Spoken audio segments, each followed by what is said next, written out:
Bueno, esta parte tiene algo quizás completamente diferente a lo que escuchamos en la mañana. Aunque en alguna parte se puede tocar, pero es completamente diferente. Lo vamos a sacar un poquito de todo lo que el pastor nos enseñó en la mañana.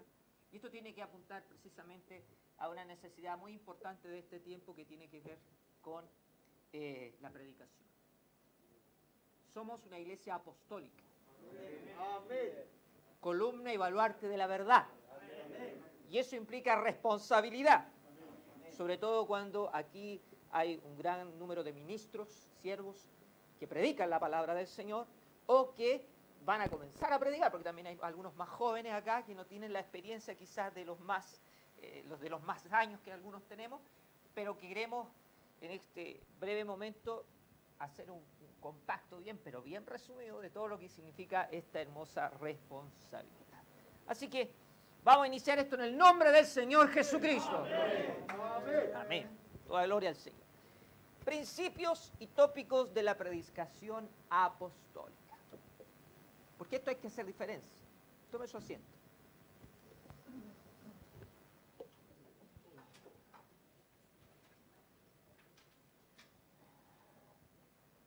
Ahí estoy de nuevo pegado. Ya. Bueno, ahí está el escrito, lo tienen ahí, llévenselo, léanlo en su casa con toda detención. Hay varias cosas que vamos a tocar en la charla. No todo lo puedo decir lo que está escrito. Gran parte de eso tendrán que ustedes mismos volver a leerlo y reestudiarlo y usarlo. Esa es la idea, que lo puedan usar y les pueda servir. Y vamos a partir con la pregunta más elemental de esto, que es, entonces, si nuestra labor es la de ser un predicador y predicar, la pregunta es, ¿y qué es predicar? Todos tenemos algún concepto de qué es lo que es predicar. ¿Es subirse arriba de un púlpito? ¿Es hablar algo de la palabra? ¿Podría ser alguna de las respuestas? ¿O simplemente es salir a la calle, anunciar, vociferar el nombre y predicar el nombre de Jesucristo por las calles? ¿Es eso predicar también? Bueno, cosas como esas tenemos que aclarar partiendo de la definición de lo que es predicar. Yo creo que cada uno tiene sus propios conceptos de predicar. A ver si avanzamos a la otra, mis hermanos. Dele nomás. Eso. ¿Qué es predicar? ¿Hay algo que la Biblia nos dice con respecto a predicar? Veamos, ¿qué dice el texto bíblico? Primera de Corintios capítulo 1, verso 21. Ahí está escrito. Y dice, pues ya que en la sabiduría de Dios, el mundo no conoció a Dios mediante la sabiduría, agradó a Dios salvar, tiene relación con salvación, salvar a los creyentes por la locura de la predicación. Para el mundo esto es locura. Predicar la palabra del Señor, mirado desde esa definición, Pablo dice que pareciera ser que lo que nosotros hacemos es locura. Cuando usted está en las calles, a ver, ¿cuántos predicadores son de calle aquí han tenido la posibilidad de vociferar en la calle? Amén. ¿Cómo nos miran las personas? Algunos reciben bien, otros no reciben tan bien, a algunos les desagrada definitivamente. Yo he encontrado situaciones donde me he encontrado con un pasaje, una calle donde hay hostilidad y una la siente. Porque para muchos es locura, es molesto a veces. Pero así le agradó a Dios. Y partamos de la base que este es el medio por el cual al Señor le agradó. Y yo no puedo ir en contra con lo que Dios le agrada en este caso, hacerlo a través de la predicación. Aleluya. Ayúdenos el Señor a tener este concepto. Ahora, hay grandes predicadores. Usted dice, pero este no es del nombre. Pero más de alguno lo ha leído. Más de alguno ha tenido referencias de él. Predicador bautista del año 1834 al 1892. Charles Spurgeon. ¿De alguna vez tiene que leer alguno de sus escritos? O sea, impresionante con que tiene cosas bastante interesantes. Pero él tenía este razonamiento con respecto a la predicación. Hay predicadores que predican tan ungidos arriba en el altar que no quisiéramos que se bajaran. Pero cuando se bajan, viven unas vidas que no quisiéramos que se volvieran a subir. Aleluya. Y eso nos habla de responsabilidad.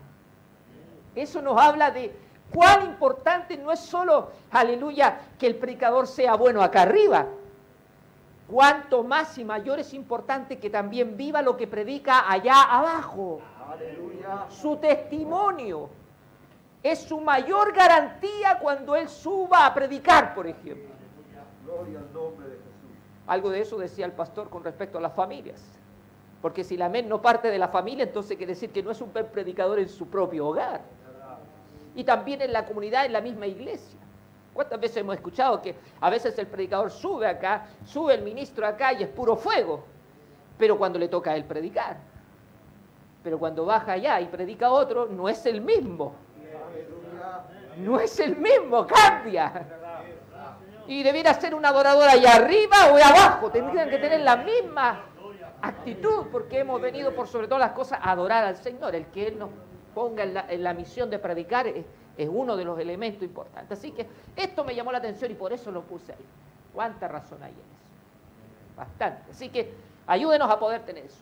Definición. Estamos hablando de predicar. Viene del griego, ahí está la palabrita eksuxeo, que significa proclamar. Predicar es proclamar. Proclamar. Es el verbo usado para designar el oficio del heraldo. Si alguien no sabe lo que era un heraldo, eran aquellos enviados del rey a pregonar la llegada del rey, un edicto del rey, una nueva ley del rey. Se llegaban, se paraban en una plaza de unas ciudades estas antiguas, abrían un rollo y comenzaban a proclamar un edicto real. A veces simplemente significaba avisar, el rey va a venir de aquí a una semana. Avisaban, preparaban al pueblo que eso era el heraldo. Eso es lo que hizo Juan el Bautista. Aleluya. Él era el heraldo de Cristo. El heraldo del Rey de Reyes y Señor de Señores. Bueno, proclamar tiene que ver con eso, tiene que ver el oficio del heraldo. Estamos propagando, o más bien proclamando, las verdades del reino. El mensaje de salvación, no es cualquier mensaje. Hay una responsabilidad en esto, en el mensaje más poderoso que existe. Amén. Somos los heraldos de ese mensaje, no cualquier mensaje, ese mensaje. Querús, por tanto, también se deriva otra palabra, para los que les gusta estudiar, se denomina querigma en el griego, y tiene alusión relacionada con el Evangelio, porque significa precisamente proclamación del Evangelio. Aleluya. Querigma, proclamación del Evangelio, de donde viene querú, que tiene que ver con la función del heraldo. Querigma. El querigma apostólico, ya que somos apostólicos. La pregunta es, ¿qué dice ese querigma apostólico? A ver la siguiente visita. Esto es lo que dice el querigma apostólico. Lo que predicaban los apóstoles. ¿Cuántos apostólicos hay aquí? Necesitas saber lo que los apóstoles predicaban. Los apóstoles predicaban, Jesús vino, Jesús murió, Jesús resucitó y Jesús volverá. Y obviamente que Jesús es Dios. Ese es el mensaje apostólico. El querigma. Eso quiere decir que la predicación está estrechamente relacionada precisamente con proclamar esto. Ve a Pedro predicando en el libro de los Hechos capítulo 2. Ve a Pedro predicando en Hechos capítulo 10. Ve a Pablo escribiendo en sus cartas. Siempre esto está inserto. Aleluya. En alguna parte del mensaje siempre está mostrándolo. Jesús vino. Jesús murió. Jesús resucitó. Jesús volverá. Amén. Ese mensaje no se puede perder de nuestras iglesias. Aleluya. Somos la iglesia apostólica.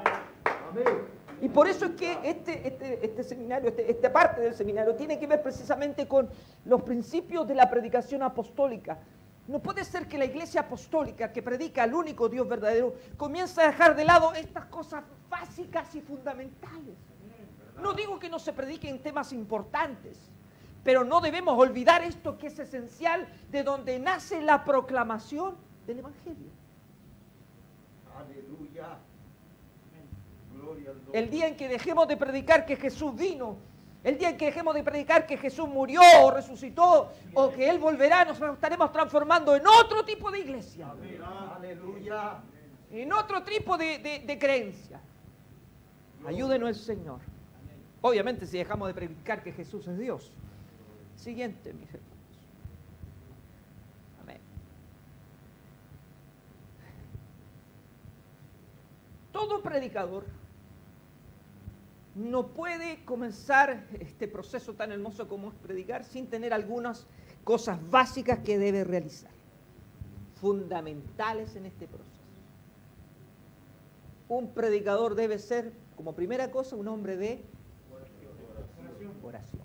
Aleluya. Porque la oración es comunión. Comunión con Dios. Si yo no tengo buena comunión con Dios, extrañamente podré predicar de ese Dios primero. Aleluya. Y el primer paso que yo recomiendo cuando se trata de un predicador que quiere prepararse para predicar la palabra del Señor es ser un hombre de oración. Y no estoy hablando de orar 5 minutos. No estoy hablando de esa oración de 3 minutos apurado porque nos vamos a la pega y estoy atrasado. No estoy hablando de esa oración al final del día que casi me estoy quedando dormido y trato de doblar mi rodilla y me termino quedando dormido. No, estoy hablando de una oración consciente. Aleluya. De una oración en donde me tomo mi tiempo. Gloria al nombre de Jesús. A veces tenemos más tiempo para ver el WhatsApp, el Facebook, el Instagram, que tiempo para Dios. ¿Se ha tomado el tiempo cuando usted ve algo en el Facebook, aunque sea de la iglesia? Usted pasa una y otra y se le pasan los minutos. Se le pasan. Y ya pasó media hora y qué sé yo, y pareció que no fue nada. Pero ¿cuántos pueden sentir lo mismo cuando están orando? Aleluya. Y esto a las nuevas generaciones les cuesta. Hay que formar ese hábito, retomarlo. Es esencial como primer paso para poder, por ejemplo, preparar un mensaje para predicar la oración. Debo ser un hombre de oración. ¿Qué más necesito? Porque aquí la oración nos habla de que dependemos de su gracia. Amén. Y del auxilio en la exposición del mensaje. Es vital. Porque estoy hablándole a predicadores aquí.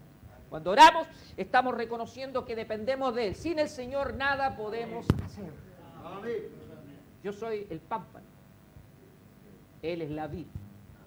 Es una cosa muy pequeñita en la barra, casi imperceptible. Ahí estábamos nosotros, eso somos. Dependemos de Él. ¿Y cómo logramos hacer esa conexión para poder exponer un mensaje? A través de la oración. Aleluya. No hay otra. Usted no puede usar atajos en esto. Hay algunos que quieren atajos. Vamos a hablar de eso después. Pero todo parte en la oración. Aleluya. Sigamos la siguiente. ¿Qué más necesito para ser un predicador? Bueno, tengo que tener tiempo. No, sí. Si el mensaje no se hace en 5 minutos. No. Oh, gloria. El mensaje no se hace en 10 minutos, no, hay una preparación. Ya tenemos la oración, ya eso es tiempo de preparación.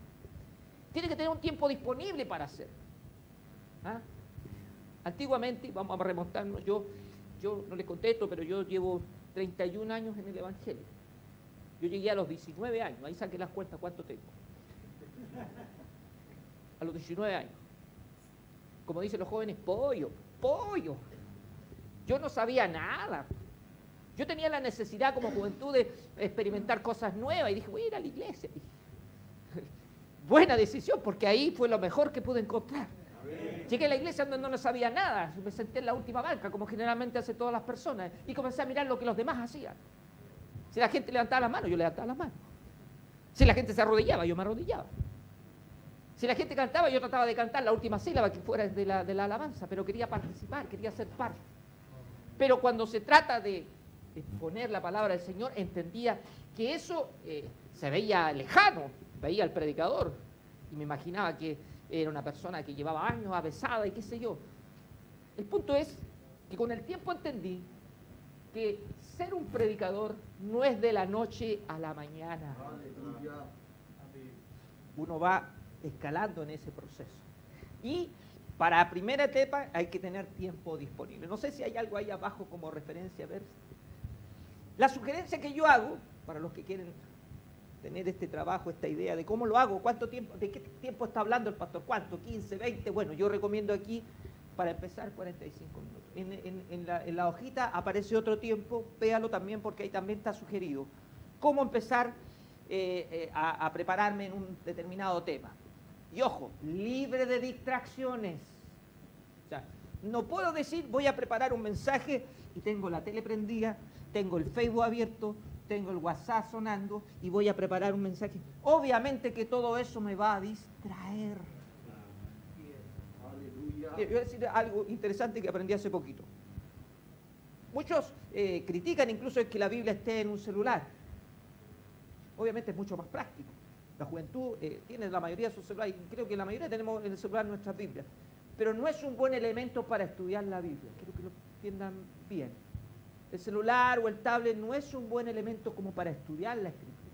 Yo todavía voy al libro, Aleluya. a la hoja.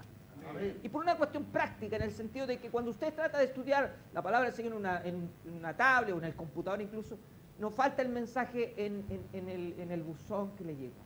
Nos falta el mensaje en el WhatsApp que le llega. Las notificaciones que aparecen. Y uno inmediatamente tiende como a abrirlo. Entonces ya su concentración se fue.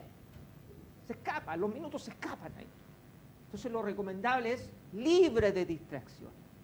Siempre el texto bíblico, la hoja, siempre tiene esa garantía de llamarnos a la concentración, a la meditación. Es como una recomendación. ¿Ya? Listo. La siguiente, hermanos. Luego voy a tomar un pasaje bíblico. Debo tomar un pasaje bíblico. Si voy a predicar, tiene que haber un pasaje seleccionado. Para los más nuevos siempre yo recomiendo una parábola del Señor, una sanidad del Señor, por ejemplo. Tomar esa estrofa, ese tramo del texto bíblico y comenzar a leerlo. Y comenzar a leer ese pasaje bíblico. No sé qué dice aquí más adelantito. Mire, no solo lo leo, como ya dije, una parábola, una sanidad. ¿Qué sigue después, mi hermano? Sino que además de eso, debo leer y volver a leer. Aleluya. Y yo le agregué, y volver a leer. Se recomienda leer como mínimo 10 veces ese texto. 10 veces. Incluso usted puede recurrir a otras versiones si lo desea, pero la idea es que usted se impregne del texto. ¿Ah? Si se puede hasta casi memorizarlo, la idea es que usted lo vaya... Porque cada vez que usted lo lee, nuevos elementos usted encuentra en esa parte del texto. Amén. Amén. Verdad. La primera lectura no nos deja ver todo el programa. Entonces, mientras más lo lee, más se impregna, detalles aparecen ahí, nombres, lugares, situaciones, incluso se puede encontrar con estados de ánimo de alguien que está allí, que usted los va visualizando a medida que va leyendo. No en la primera, en la segunda, en la tercera, hasta en la 10ª, usted sigue encontrando elementos que va anotando al lado de un cuaderno que va teniendo para este estudio de la preparación. Estamos todos en un proceso de preparación de un mensaje apostólico de predicar la palabra del Señor. La siguiente. Después de eso, sus anotaciones, por cierto. Tiene que ir anotando. Son elementos que nos ayudan a prepararnos para la exposición de la palabra del Señor. ¿Qué sigue después? ¿Cierto? Anotar los elementos, personajes, lugares, situaciones que aparecen en el texto seleccionado. Todo lo que aparece ahí se anota una y otra vez, todo lo que usted aparezca. Usted va teniendo una información. Es una especie de periodista cristiano con respecto al texto. Lo examina, lo anota. Siguiente. Textos paralelos. Esto es clave. Esto es clave. Y para eso a lo mejor es un ejemplo. Voy a ir al libro de Marcos. Voy a leer un texto específico que de alguna manera es clave en este. Marcos capítulo 1, verso 12. Imagínense que voy a predicar de este texto. Y luego el Espíritu le impulsó al desierto y estuvo allí en el desierto 40 días y era tentado por Satanás y estaba con él las fieras y los ángeles le servían. Ahí termina. Eso es lo que dice Marcos con respecto a la tentación del Señor en el desierto. Todos sabemos que Lucas dice más de eso, o Mateo dice mucho más que eso, ¿es cierto? Entonces, si yo me quedo solo con el texto de Marcos y no veo un texto paralelo, por ejemplo, en este caso, Marcos, Mateo, Lucas hablan de esto en un todo, obviamente voy a perder elementos importantes que me aportarán al conocimiento de la situación que allí se está describiendo en la palabra del Señor, sobre todo en los evangelios sinópticos. ¿Ah? No sé si alguien está acá en el Instituto Bíblico y está cursando evangelios sinópticos, ahí le enseñaron que esto se ve en conjunto, se ve, las tres miradas se ven de alguna manera en una sola. Y esto es lo que yo me refiero con textos paralelos. A veces la misma Biblia, por muy básica que sea, le va a indicar, vaya a tal texto. Esto está confirmado en un salmo, o está aludiendo a un texto de un profeta, o está aludiendo a un texto de qué sé yo, de la ley mosaica, no lo sé. El punto es que muchas Biblias tienen esas pequeñas letritas, numeritos que nos van indicando, vaya a eso. ¿Y qué recomienda este humilde servidor en este caso? Ir a ese texto y leerlo. Aleluya. Encontrando más información con respecto, revisar y leer notas que la misma Biblia nos sugiere. Muchas de ellas se encuentran identificadas, a veces incluso en el pie de página. ¿Qué hacerlo? ¿Y cuántas veces cree que yo recomendaría leer esa porción nueva que se nos sugiere el texto? 10 veces más. Entonces ya no es 10 minutos.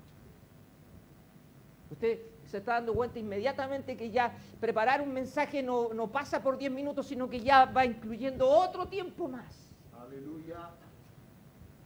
Gloria al Señor. Sigamos. Material adicional. Pastor, ¿puedo recurrir a material adicional cuando estoy preparando un mensaje? ¿Es bueno? ¿Es malo? ¿Es recomendable?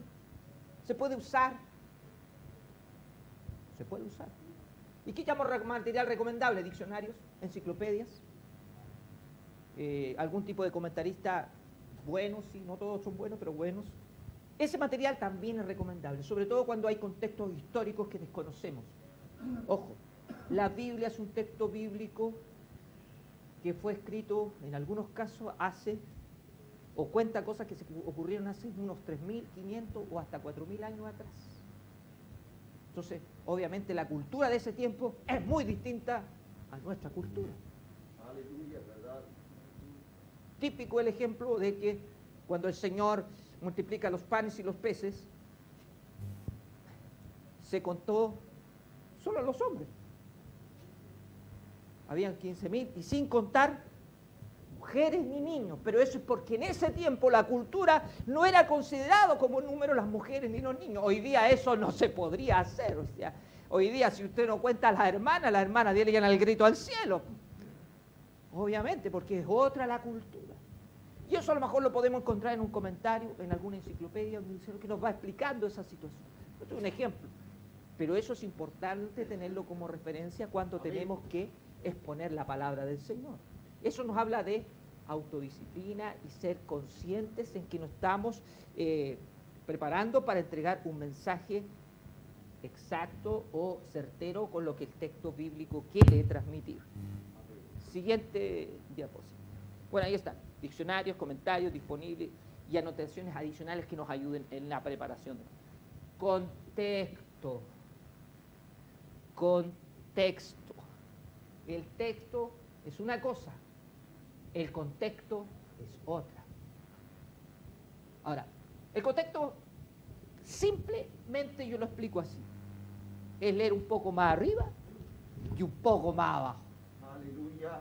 Cuando usted tiene esta preocupación de leer un poquito más arriba de lo que ha seleccionado y un poquito más abajo, usted va a saber, por ejemplo, de dónde venía Jesús en un determinado caso, a dónde iba, qué era el recorrido que había tenido, qué había ocurrido antes, o qué ocurrió después, qué implicó la acción después.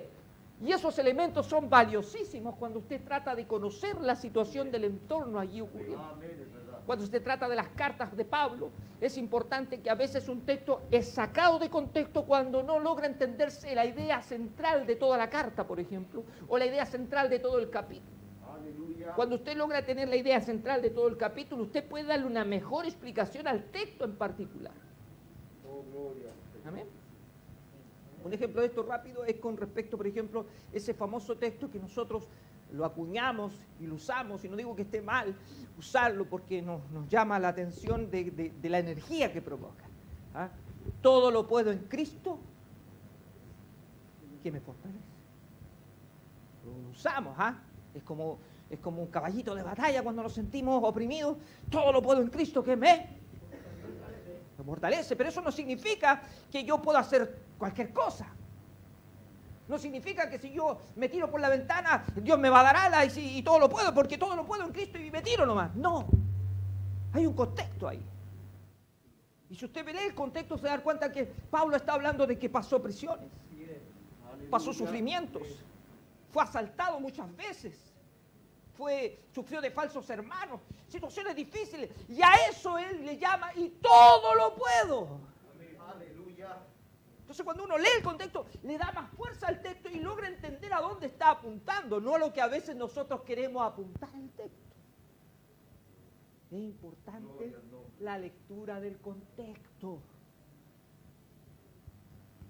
Y esto lo digo porque al final les voy a decir algo importante, porque la preparación del predicador apostólico tiene que tomar estos elementos, porque estamos viviendo un tiempo en donde predicar la palabra del Señor no es lo mismo que predicarla hace 30 años atrás, donde nuestra juventud, donde la generación de este tiempo ha alcanzado niveles educativos mucho más altos de los que antiguamente se tenía.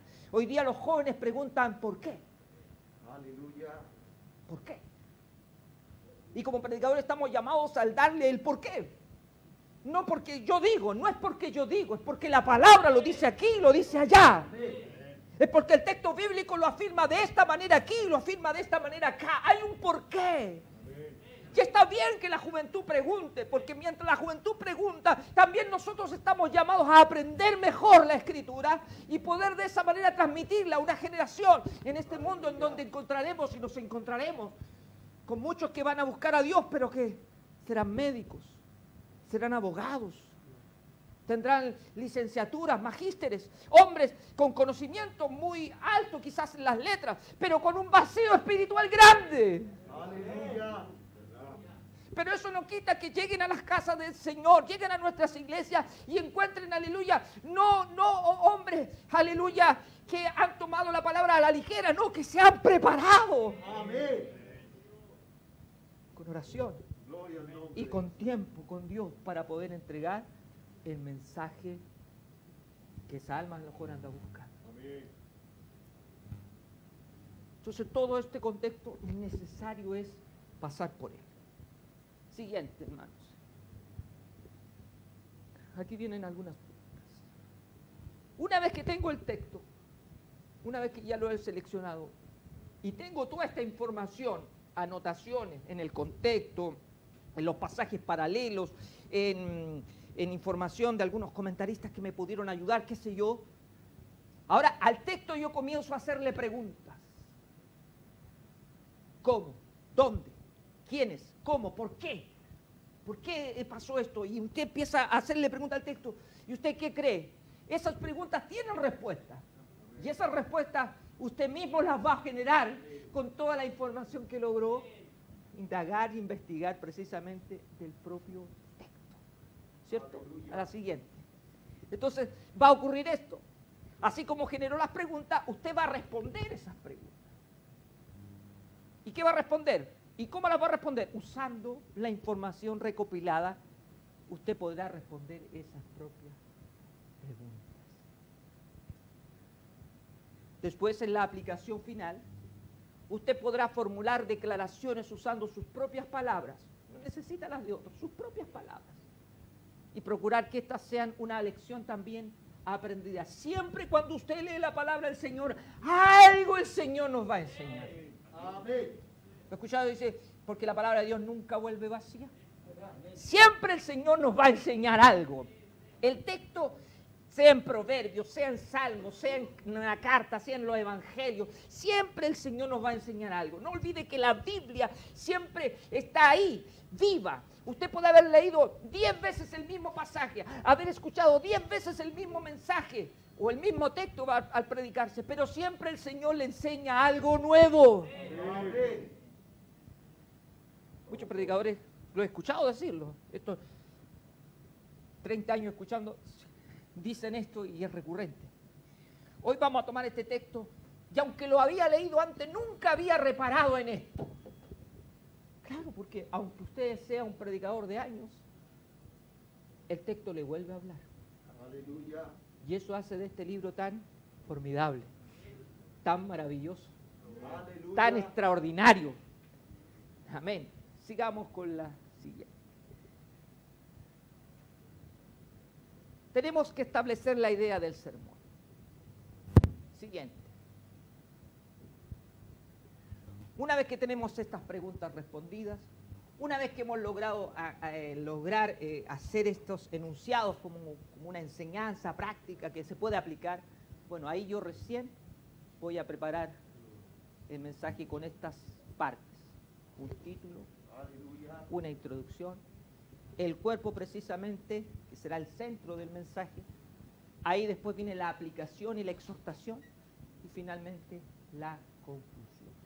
Para los que a lo mejor no les quede claro lo que es aplicar y exhortar, bueno, aplicar es precisamente cuando a veces es lo que a la gente no le gusta oír. La aplicación tiene que ver con eso que a veces nos suena duro a escuchar. Nos suena duro porque el Señor a veces ahí es directo.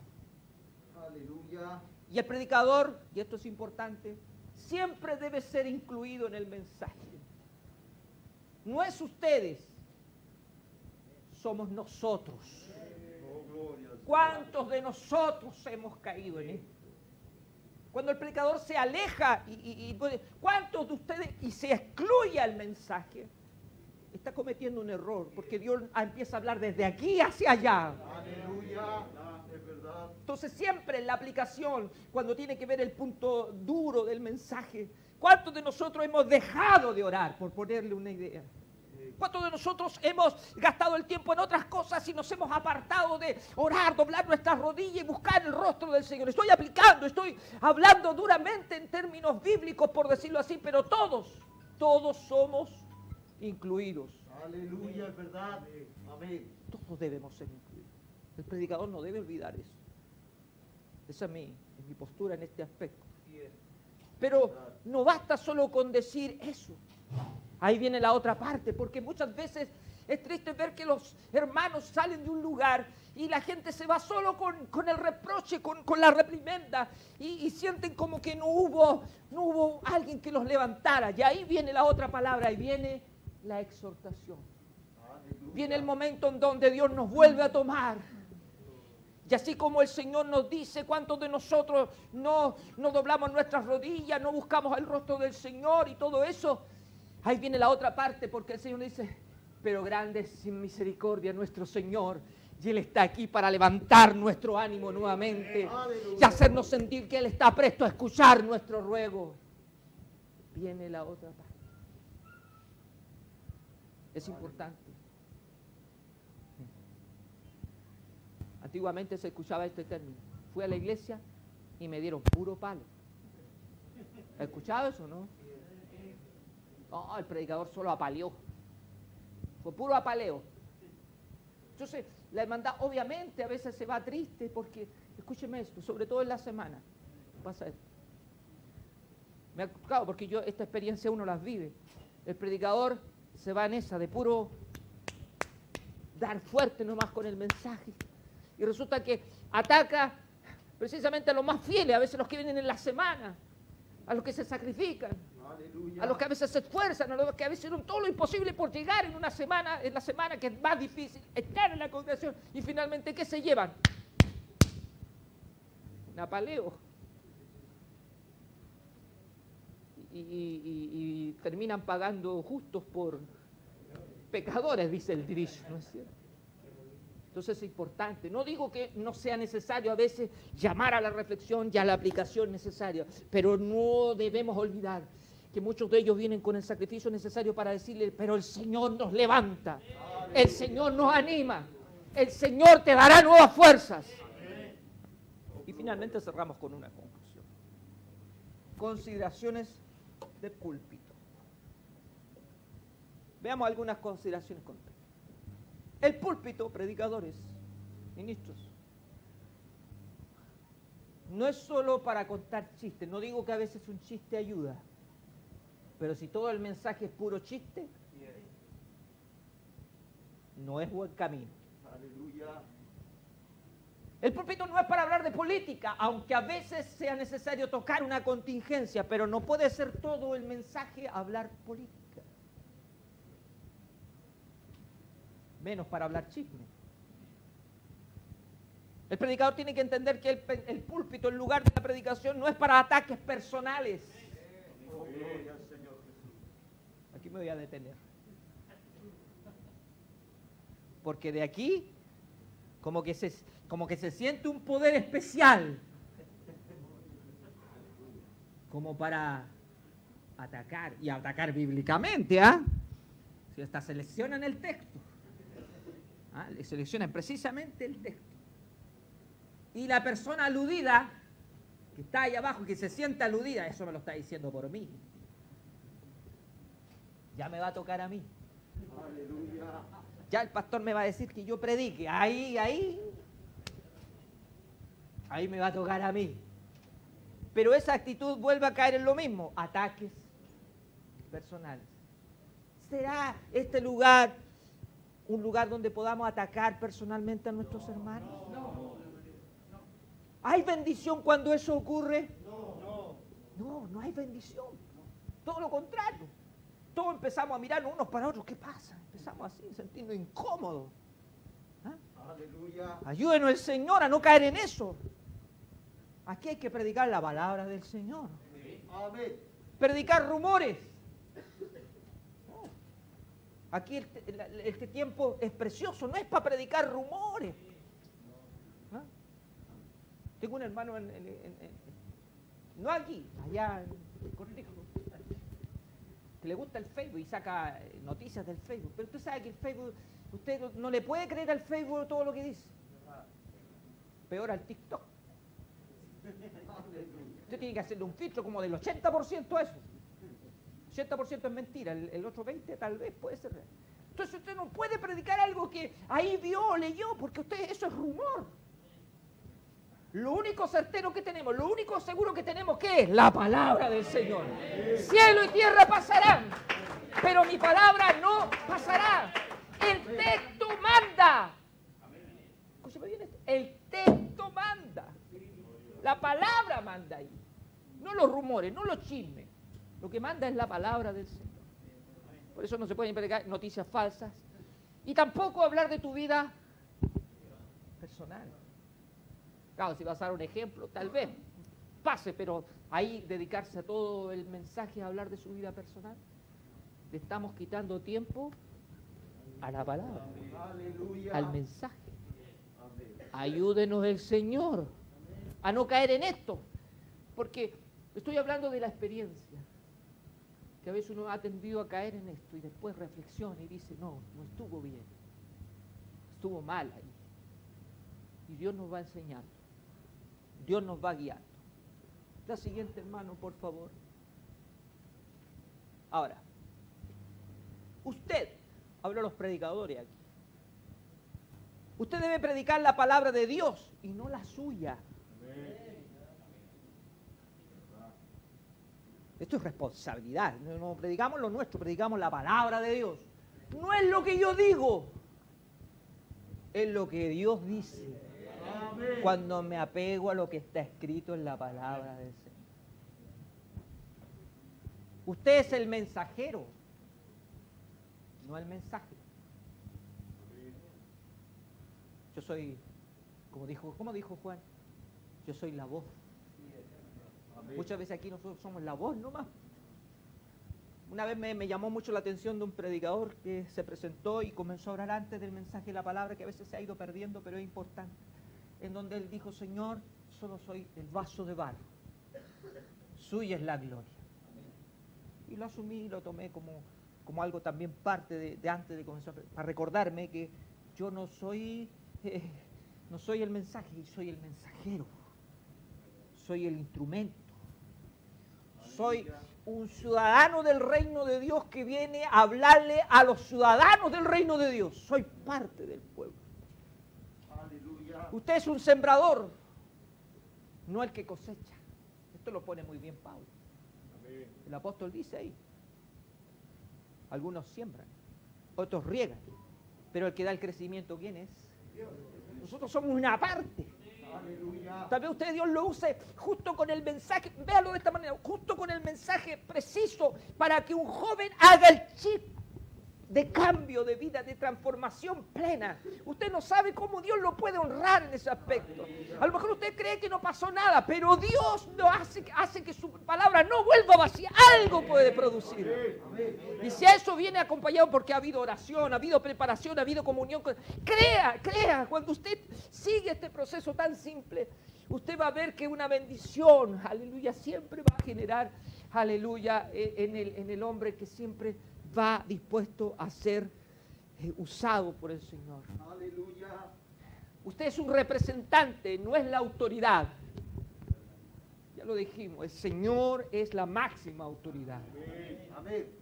A veces los predicadores están siendo, y se nota, están siendo usados poderosamente con el mensaje. Yo he visto aquí a muchos que el Señor los está usando. Ajá, y de pronto el Señor hace un estallido en la congregación y comienza el Señor a derramar de su poder, comienza a derramar de su Espíritu Santo, y como que ellos quieren controlar eso.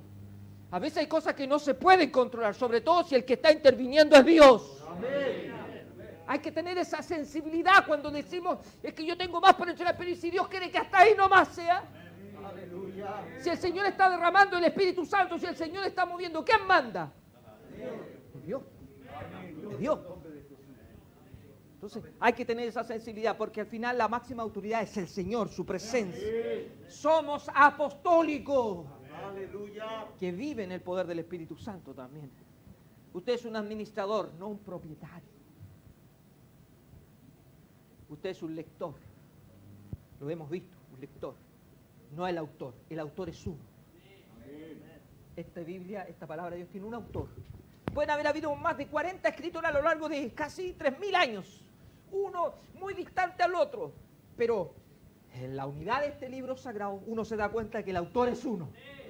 ¿Cómo se pudo conectar un autor de 3.000 años con otro de otra longitud, de otra nacionalidad y hacer que estuvieran tan relacionados lo que decían? Es porque el autor es uno solo.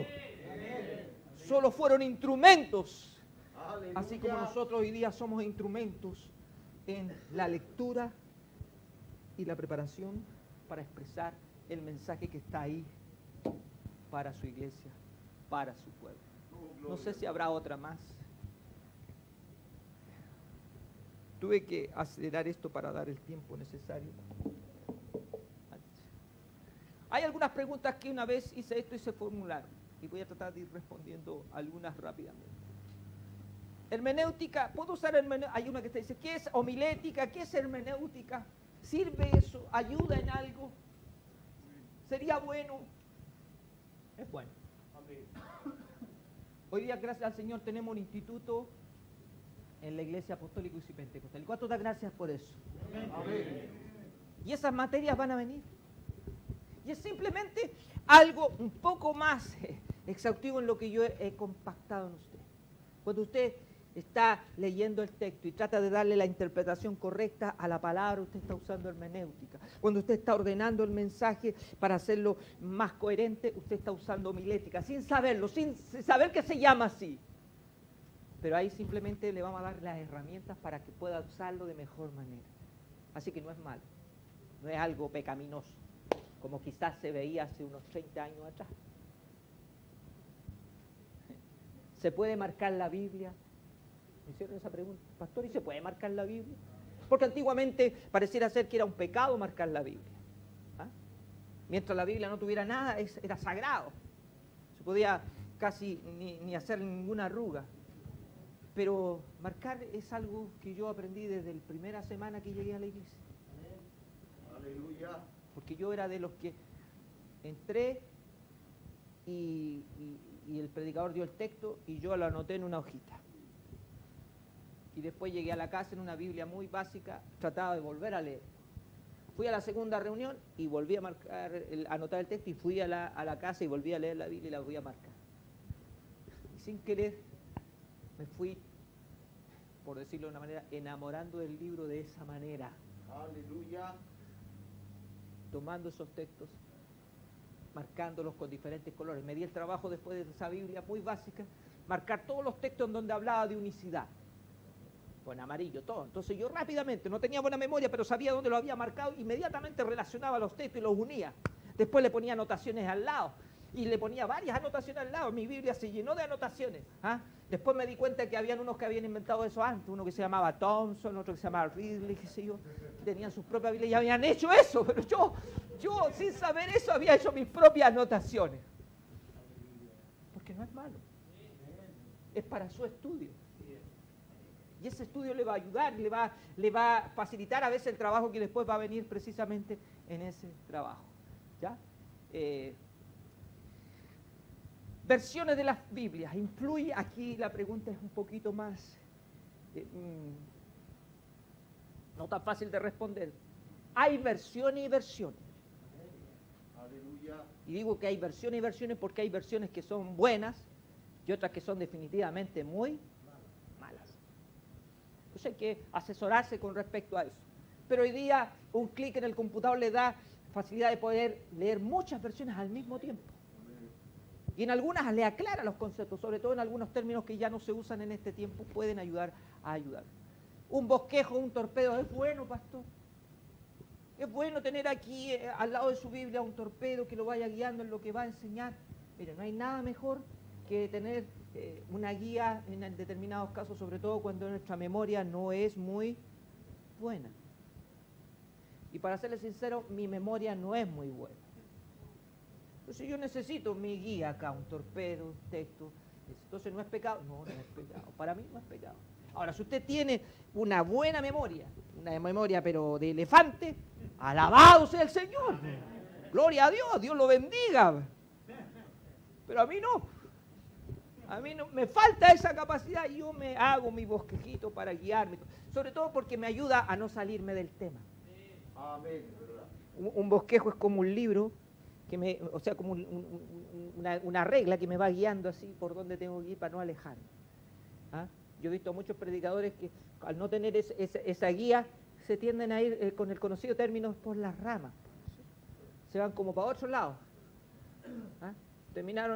Estaban hablando, qué sé yo, de fuego y terminaron hablando, qué sé yo, del pan nuestro que de cada día danoslo. Y no sé, ponerle un caso. Entonces es importante tener esa línea para, si comenzamos con un texto, terminar en el mismo texto. De hecho, el texto seleccionado es la base, la guía. ¿Ya? Tiempo recomendado para una prédica. ¿Cuánto es el tiempo recomendado para una enseñanza, una prédica, pastor? Mire, yo he estado en mensajes que han durado 2 horas. 2 horas. Imagínese cuánto significa escuchar a un hombre predicando la palabra del Señor 2 horas. Es harto tiempo. Aleluya. ¿Sí? Había un pastor que me decía, sí, yo predico largo, pastor, pero tengo a mi esposa que me empieza a aplaudir fuerte, así yo tengo que parar. Era su referente, porque él solo no podía guiarse. Entonces tenía a su esposa que cuando llegaba a un cierto medida empezaba la esposa atrás así como a alabar al Señor. Y él sabía que era la hora, ya. Cierra. Ahí está la unidad entre el esposo y la esposa, gloria al Señor. Habían llegado a un acuerdo. Pero bueno, para eso tenemos un reloj que nos permite estar. Por eso una preparación de un mensaje de 40 a 45 minutos puede conllevar 6 horas de trabajo, por ponerle un caso anterior, para solo condensarlo en 40 o 45 minutos, que es como el tiempo recomendable. Ya no lo tomen así como algo que el pastor dijo, no, es recomendable. Puede incluso durar 30 minutos. Y como le digo, si el Señor toma en 20 minutos, el Señor ya dijo lo que tenía que decir a través de usted. A veces mensajes duran 20 minutos y Dios estalla la presencia del Señor. Y hay otros que duran 40, 45 minutos. Lo importante es, de alguna manera, enmarcarse en ese tiempo, porque ese es el tiempo, científicamente puedo decirlo, en donde la atención se mantiene presente en las personas. Después de los 45 minutos, hasta una mosca nos distrae. Hasta nos distrae. Esto no lo dije, pero es importante, antes de subir al púlpito, también no generar distracciones en la hermandad. Quiero explicar esto. O sea, antes de subir al púlpito, usted tiene que fijarse, mirarse, darse su tiempo, ir al baño y mirarse si no tiene algo extraño en la chaqueta, algo extraño en el pantalón. ¿Hay puro hombre aquí o no? ¿Hay puro hombre o no? Ahora es puro hombre. ¿Aquí? Ya. Gloria al Señor. Entonces, si usted va al baño y no se subió bien el cierre, y después sube al púlpito y lo va a predicar, ¿usted cree que la gente se va a preocupar del mensaje si usted está con el cierre abajo? Aleluya. Es lo que le estoy diciendo. Ya, entonces van todos pendientes. Y eso es muy vital en este aspecto. Parece fuera de lugar, pero usted puede haber venido con el mejor mensaje preparado, pero eso echa por tierra todo. Entonces tiene que haber esa preocupación antes de subir al púlpito y mirarse esa situación. ¿Ya? Detalle aparte. Una recomendación que vale al caso. Ahora, ¿se puede estudiar en institutos bíblicos? Sí, por algo los apostólicos pentecostales han generado este instituto bíblico y ayuda bastante, hermano. Bastante. ¿Ah? Hay pastores que se han inscrito en el instituto bíblico y saben que lo que digo es verdad. Ayuda, valora, hace crecer al predicador. Nos abre unas perspectivas que a veces estábamos un poco cerrados y nos abren, ¡ay, gloria al Señor! Esto no lo sabía y usted dice, ahora esto también me va a servir para las nuevas enseñanzas, la nueva predicación, todo eso. ¿Ya? Y ya le dije, usar un tablet, un celular en un púlpito, el celular es como un poco cómodo. Y si lo tiene prendido, como ya le dije, con el Facebook le van a llegar notificaciones sobre la misma, entonces no lo recomiendo, prefiero usar la Biblia más tradicional en ese aspecto. De hecho, esta es una extraña sensación que hace tiempo no lo había dicho, pero la Biblia, el escrito con papel, este que se toca y es tangible, tiene un encanto que el celular no lo ha logrado hacer. Y el tablet tampoco. Yo me acuerdo de haber ido a las primeras reuniones que se hacían en la iglesia central al otro lado del Jordán, me estoy refiriendo a esa iglesia central. Claro. Y sabe, yo entraba a ese lugar y había un olor especial. Y siempre me pregunto, ¿qué olor es ese? No lo había olido nunca antes en mi vida mundana, por decirlo así. Nunca había entrado un olor así tan extraño. Entraba a la iglesia y siempre me preguntaba. Y como yo usaba una Biblia más o menos antigua en ese aspecto, hasta que un día me compré una Biblia nueva. Y cuando tomé la Biblia y la olí, dije, wow, aquí está el olor. Por decir. La Biblia nueva tiene un olor especial, el papel nuevo, decía. Entonces cuando yo entraba de afuera y empezaba a sentir el olor, aquí hay varios que se compraron Biblias nuevas, decía yo. Pero después dije, yo lo asocié espiritualmente, dije, aquí está la presencia del Señor, porque la palabra es la presencia de Dios también. Y qué hermoso es cuando Dios está presente en un lugar. Y cuando todos venimos dispuestos a escuchar la palabra del Señor. Y en algunos lugares he volvido a sentir ese mismo olor. Y cada vez que siento ese olor, siempre digo, algo grande va a pasar aquí. Y gracias a Dios no me he equivocado. La presencia de Dios se derrama, ya sea en convenciones. Entonces tiene que ver con eso. No sé qué sigue, mi hermano. Ya estoy como antes de los 10 minutos que me... Mira. Bueno, estos son... después lo comparto. Esos son buenas... es una... ¿Cómo se dice eso? Un enlace. ¿Ah? A ver si lo pinchan después, lo vean después cuando tengan tiempo. Son enlaces que les puede ayudar, que tiene que ver con la interpretación escritural del griego una buena herramienta. Lo quería poner como herramienta. Las herramientas ayudan. Herramientas bíblicas que ayudan a poder interpretar mejor el texto. Nada más que eso. ¿Ah?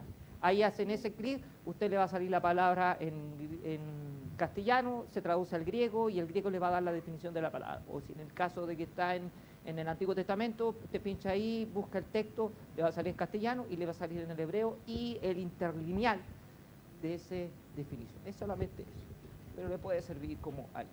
Sigamos a la última, me parece. Ahí estaríamos terminando para ver si alcanzamos a hacer algo de pregunta.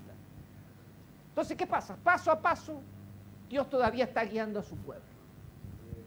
Toda la Escritura es inspirada por Dios.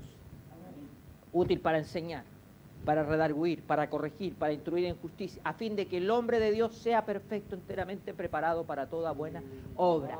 Eso es la palabra del Señor. Una palabra inspirada que es útil todavía para seguir corrigiendo, enseñando a las personas que buscan a Dios sinceramente. Pero para eso el Señor nos tiene a nosotros. para seguir enseñando esto. Los pastores, si el Señor no viene antes, vamos a pasar. Y aquí hay nuevas generaciones que necesitan capacitarse precisamente para poder seguir con esta hermosa labor de ser un predicador de la poderosa palabra del Señor. He venido con la única intención de hacerles a usted el llamado a retomar esos conceptos importantes que no se deben dejar de lado en la predicación. Ya lo dije al comienzo, el querisma apostólico no puede estar ausente en nuestros mensajes. Cada vez que tengamos la oportunidad de decir que Jesús sana, o que Jesús perdona pecados, o que Jesús vino, murió, resucitó y volverá, tiene que estar ahí en el mensaje. Porque la iglesia no puede dejar o callar estas verdades tan maravillosas. Amén. Ahí parece que cierra la diapositiva. Abro a preguntas que puedan haber, algún aporte en específico. ¿Estoy bien en la hora, mi pastor Montesino, no? ¿Estoy bien? Sí, ya. Preguntas. ¿Alguien? ¿Quién dijo yo? ¿Quién dijo yo? ¿En serio no hay ninguna pregunta? ¿Ah? Amén. ¿El punto 3 de cuál? ¿De la primera hoja? ¿Estoy presentando con exactitud el mensaje? ¿Esa pregunta? Claro. Y después dice, predique con exactitud. ¿Ah? Ahí tendría que... Pero en el sentido de poder llegar al fondo de lo que realmente el escritor quiso decir. Hay una parte acá que dice el texto como pretexto. Si usted lo lee más adelante, hay muchos predicadores que toman el texto, pero al final lo usaron como un pretexto nomás, para predicar lo que ellos quisieran. Entonces se olvidan del texto.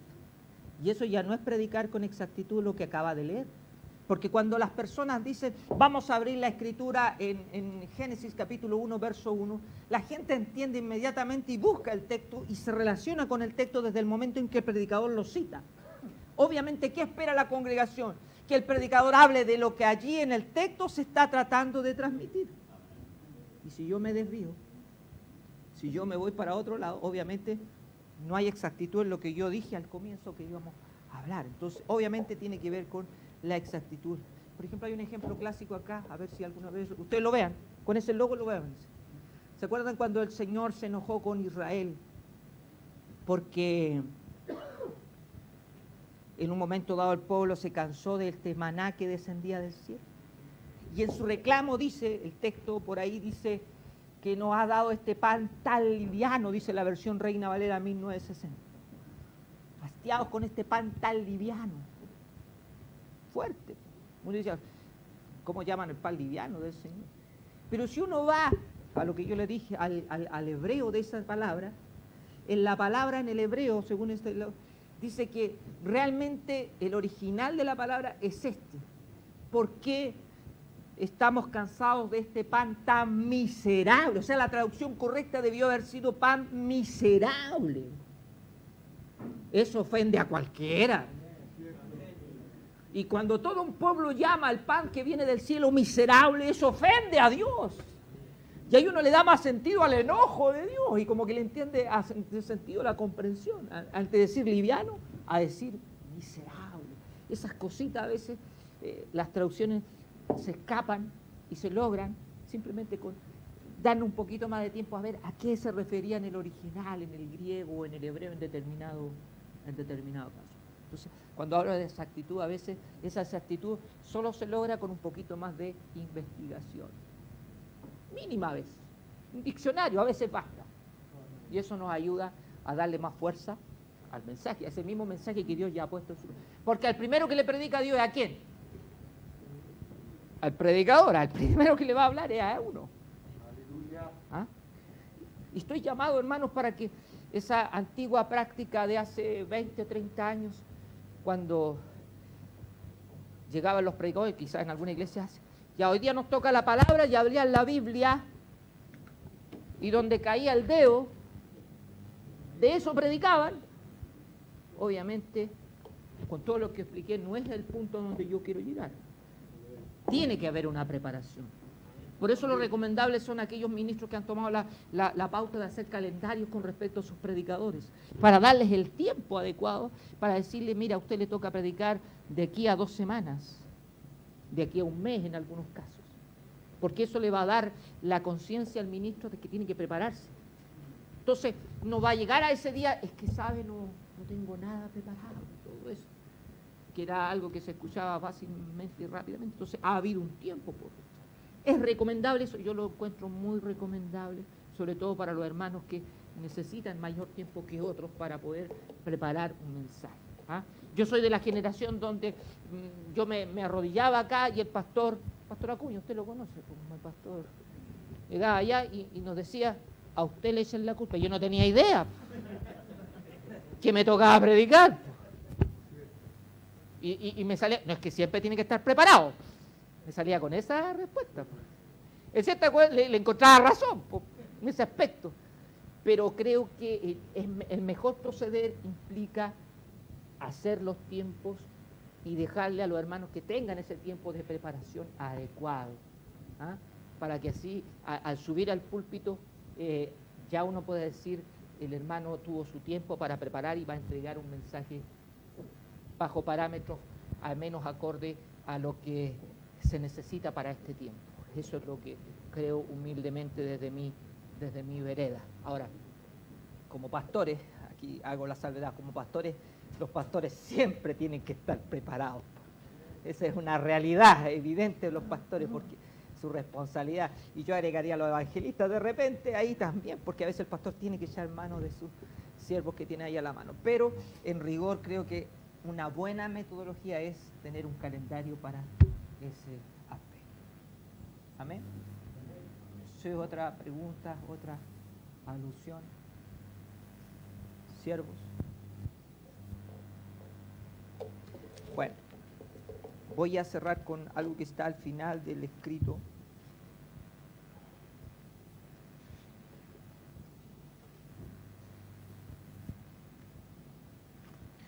Me parece que está en la antepenúltima página, no le pusimos el número, 1, 2, 3, 4, en la quinta. ¿Qué necesito para estudiar la Biblia? Hay cosas ahí fundamentales. Y la primera que me gusta es, necesito a Dios. Yo necesito a Dios. ¿Cuántos necesitan a Dios para predicar? Si usted confía en su inteligencia, confía en su sabiduría, no, usted necesita a Dios. No digo que sea inteligente le va a ayudar, le puede ayudar, pero por sobre todas las cosas necesitamos a Dios. Sin el Señor, nada de esto va a ser fructífero. Mire, en muchas iglesias hay tremendos predicadores, y no estoy hablando de iglesias del nombre, porque usted lo escucha y dice, oye, se nota que tiene una preparación homilética, una preparación hermenéutica, todo lo que signifique aquí, una hermosa predicación, pero ¿sabe? En esas iglesias no hay fuego, no hay presencia, no hay poder, no hay espíritu. ¿Ah? Es más, hoy día estamos en una boga de predicadores que solo entusiasman, que solo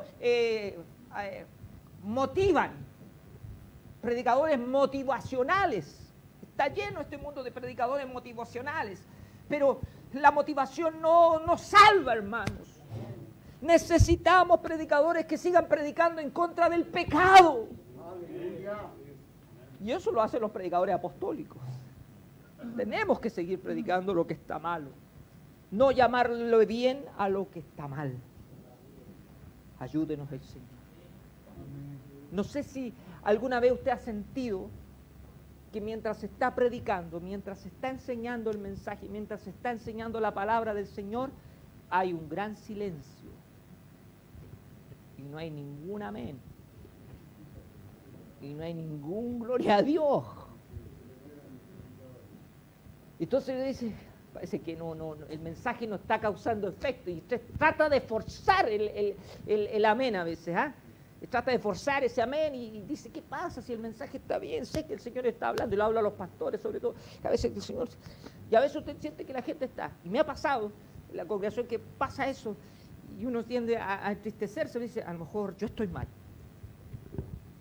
Hay algo en mí. A lo mejor yo soy la traba. Y uno queda con esa sensación. Pero después viene la respuesta del Señor. Aleluya.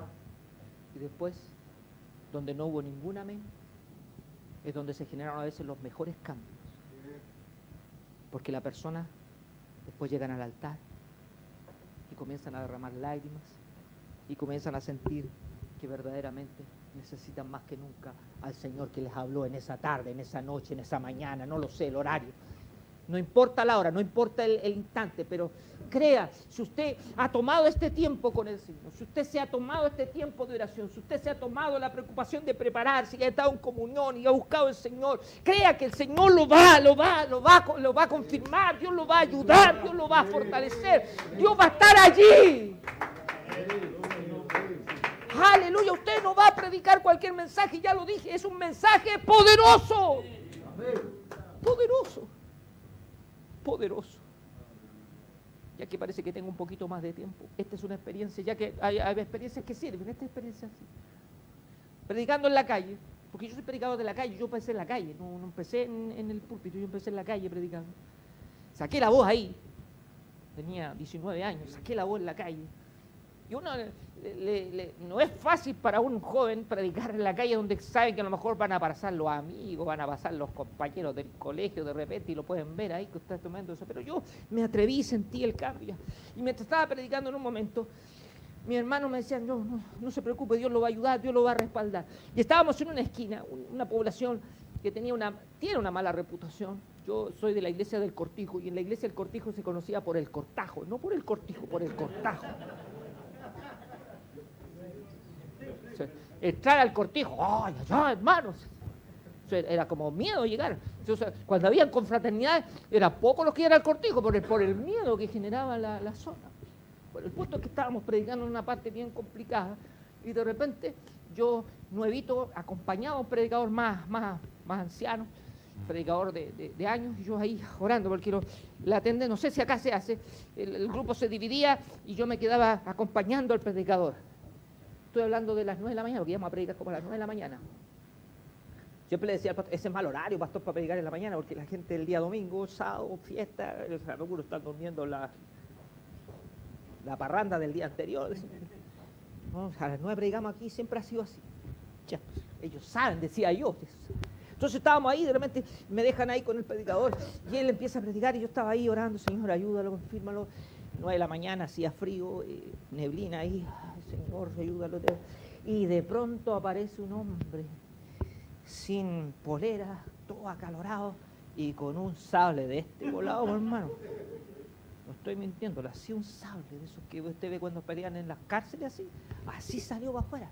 Y te vaya a callar, y lo subió y lo bajó a garabato. ¿Usted cree que el hermano se echó para atrás? Yo ya salí arrancando, pero vi al hermano. Y lo único que tenía que orar nomás, pues yo era nuevito. Pues.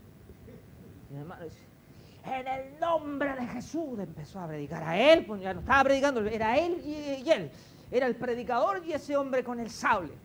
Y mientras estaba predicando, y hacía sonar el sable, ¿cómo se llama? En el cemento, así. Ya el tumulto era grande y la gente empezó a salir por el pasaje y la calle afuera, pues ya era un espectáculo. Pero este varón era predicador apostólico y no tenía miedo. Eso es lo que yo más levantaba, no tenía miedo. Yo sí, pero él no. Yo sí, pero él no. Y ella estaba, y en el nombre de Jesús, espíritu, deja, abandona a este hombre. Y empezó así, para reprender al espíritu. Y gloria al Señor. De pronto este hombre que venía con tanto ímpetu a pegarle el sablazo. ¿Ah? Yo me acuerdo que estaba con una guitarra y yo tenía que agarrar la guitarra aquí por si acaso había que defender al hermano.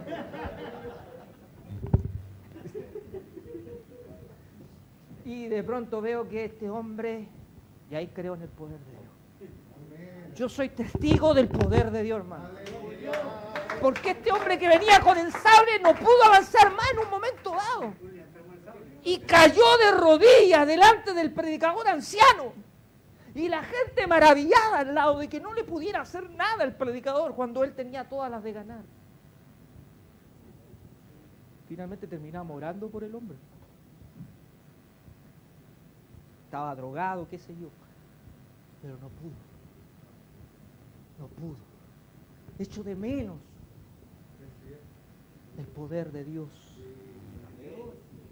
Yo que lo he visto y sé que hay aquí que han visto poder de Dios. Echamos de eso de menos. Está bien preparar un buen mensaje, pero no podemos dejar la oración, no podemos dejar la comunión con Dios, no podemos dejar eso porque eso, aleluya, va a hacer la diferencia. Eso va a hacer la diferencia en este tiempo, hermano, ministro acá de la 8ª región. Eso hará la diferencia entre los apostólicos y los que no lo son. Porque con el Señor iba confirmándole a los apóstoles con señales y prodigios y milagros. Que Dios nos ayude. Quiero invitarles a orar.